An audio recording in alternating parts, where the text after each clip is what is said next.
Ingvar stood before Blackmane. Out of habit, his eyes ran over the Jarl's armor, scanning for weaknesses, assessing strength, gauging the likely route of attack. The process was automatic with him, as unconscious as an act of breathing. The experience was sobering. When Ingvar had last served as a member of the Rout on Fenris, he had barely known the name Ragnar Blackmane, a bloodclaw in Berserk's great company, already tipped for an illustrious future, but no more so than many of the headstrong berserkers they pulled off the ice. Now, 6 decades later, the whelp had grown. Ragnar's face still had the supple bloom of youth, but his armor was scarred as badly as any other Jarl's, draped with age-bleached trophies of 100 kills and carrying the clenched fist sigil of Berserk's old company amid the howling wolf's head device of his own. The Blackmane pelt was slung over the rune-carven shoulder guards, tight with weathering. A huge chainsword hung idle at his side, chipped and scratched from use. Ragnar smiled, exposing short, sharp fangs. Glossy sideburns ran down each jaw, each as black as the long top knot that mingled fluidly with the pelt on his shoulder. "I never knew you," Blackman said.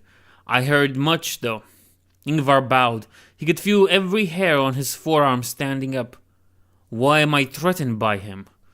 "How does it feel to be back?" asked Ragnar, gesturing towards one of 2 stone benches.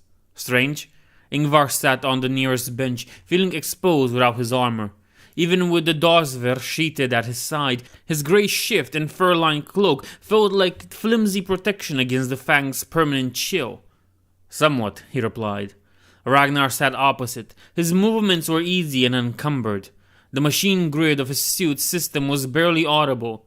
Something about him radiated confidence, ebullience, vigor. The young king had none of the grizzled majesty of Grimnar, nor the raw elemental potency of Stormcaller, but now that Ingvar had witnessed him in the flesh, he finally began to understand why he had been elevated so far and so quickly. "I am curious," Ragnar said. "I served away from Fenris myself. What can you tell me?" Ingvar didn't meet the Jarl's gaze. "Little, I'm afraid," he said. "Forgive me, Lord, but the Inquisition would have your lungs on a salver," said Ragnar. "And then mine." "Very well, then. Keep your secrets. But be aware, others will press you harder." "They are welcome to try," said Ingvar. "There's little to tell. The hunting was good. I learned the ways of others. They learned ours. After a while, we worked well together. That surprised me. But you are the strongest." Ingvar shrugged. "Expected to be," he said. "Sometimes I was." Ragnar looked at him carefully. "Service in the Deathwatch is considered an honor by many chapters," he said. "Here it carries less weight. You broke your pack up when you accepted the summons to join them. I will be honest with you, Ingvar. If I had been Jarl when they came for you, I am not sure I would have given leave for you to go." Ingvar said nothing. "Beric was indulgent," said Ragnar. "He had favorites, and he didn't care about appearances. Believe me, no one loved him more than I did, but we have to recognize fault when it appears. He saw something in you. Grillfalcon, that much is certain. But you know what was on his mind at the time? Joftur was dead. Beric had no way of knowing what was intended for the pack." Ingvar listened silently, reluctant to hear old history recited again, but unwilling to interrupt. "Did it ever occur to you that it looked like you were running away?" Ragnar went on. "Gungalur became Wolfguard by default, without trial, without ever being pitted against you. You denied him that." Ingvar shook his head wearily. He had not expected an interrogation, and they were old allegations. "I denied him nothing," he said. "The summons came and I accepted it.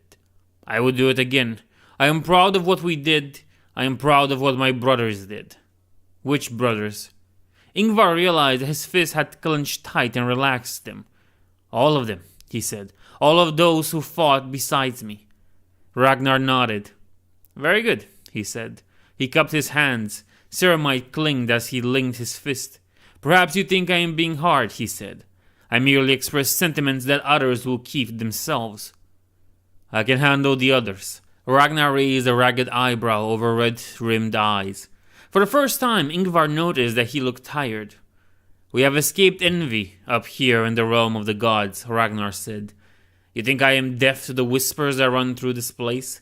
They say that I am too young, that I should never have become Wolf Lord, that Beric was a fool to promote me." He smiled dryly. "Beric had his weaknesses, but I do not doubt he was right. I have never doubted it. I have never listened to the whispers, but I know they are there. That was why I needed to speak to you. I needed to know that you were sure." "I don't understand," said Ingvar. "I feel certain that you do. But just in case, let me tell you what has taken place since you left. Gungalur had led the Jarlhammer pack with distinction. He has combined lethality well with Valtyr, but the whole group is strong. It has recovered from Joftur's death and compensated for your absence. So now I have this dilemma. Do I send you back to them? They could use another blade, but I fear for you there now. Your once a rival with Gungalur for command. Can you serve him?" Ingvar looked up directly into the tired eyes of the Jarl, meeting the gold-centered gaze. "You shame me by asking that," he said. "I'm not asking you anything. I am making up my mind." Ingvar felt his pride stir within him. It was hard to remember that Blackmane was elevated far above him in the arcane hierarchy of Fenris, that the Jarl's word was law, that if he ordered Ingvar into the mouths of hell, then he was honor-bound to obey without question. So young. "Send me back, Lord," Ingvar said. The tone of his voice was less of a request and more of an insistence. Gunlagur was always ahead of me.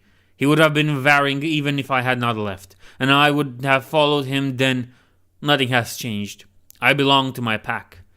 Ragnar's expression remained impassive. "I did not know you then," he said, "so I cannot tell if the Deathwatch has changed you. They will know, though. If the Inquisition has turned your head, then they will turn on you. Never forget what blood runs in our veins. We are wolves in temper as well as name." That was too much. Ingvar leapt to his feet, drawing his sword from its scabbard in a sweeping movement. He held it out, aiming the tip of Ragnar's throat. "Do you know what this is?" he asked, his voice hard. Ragnar regarded it coolly.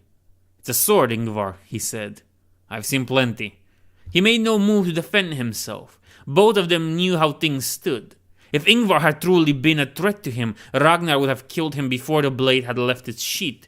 "It's ancient," said Ingvar. He could feel his blood pumping in his temples. "As old as this place, as old as the Annus." Ragnar held Ingvar's gaze. "This place is full of relics. What of it? I was given this by Beric." As Ingvar spoke, he remembered the events of decades ago with complete clarity. It belonged to him. Before him, it belonged to many others. It has passed through 100 hands, each one leaving its imprint on the hilt. It has never been broken. The blood it has drunk would drown worlds.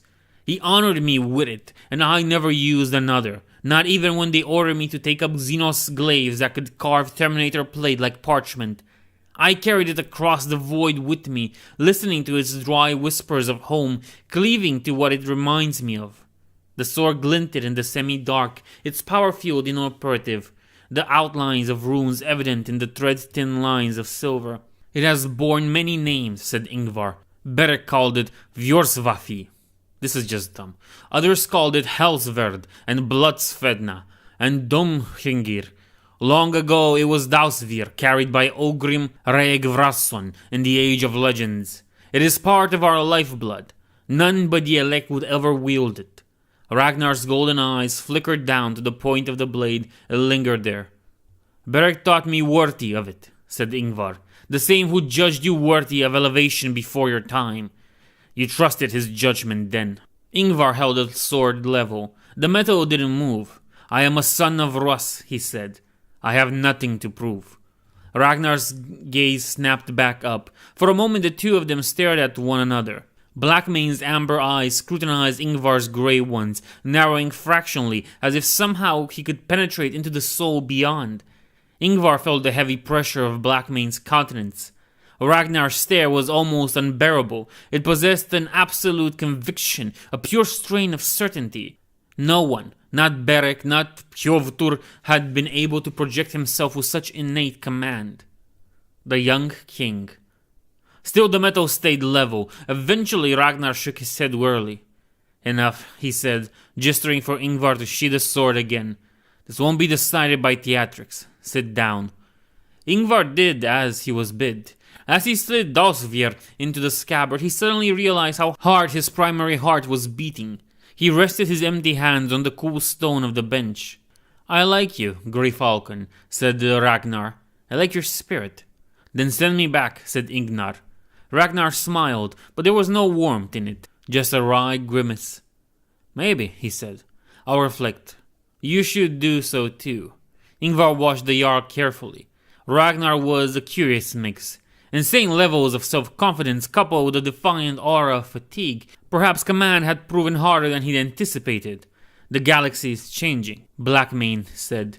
Old Jarls lose their wisdom, young ones forget their strength.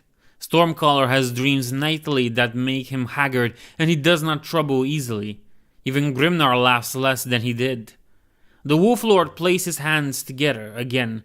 Those deadly gauntlets, one that had ended the lives of 1,000 souls, formed a bulky pyramid. I would like to let Yanhamar remain here a while, he said. They need to recover their strength. I would like to linger over this decision. Ingvar said nothing.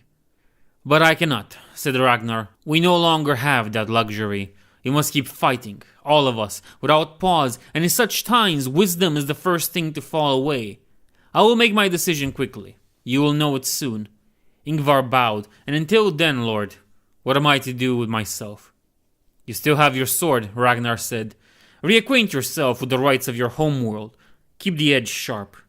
Ragnar shot Ingvar a grim look. His youthful golden eyes reflected the light of fires wetly. Confidence. Fatigue. Wherever I send you, he said, you will have need of it.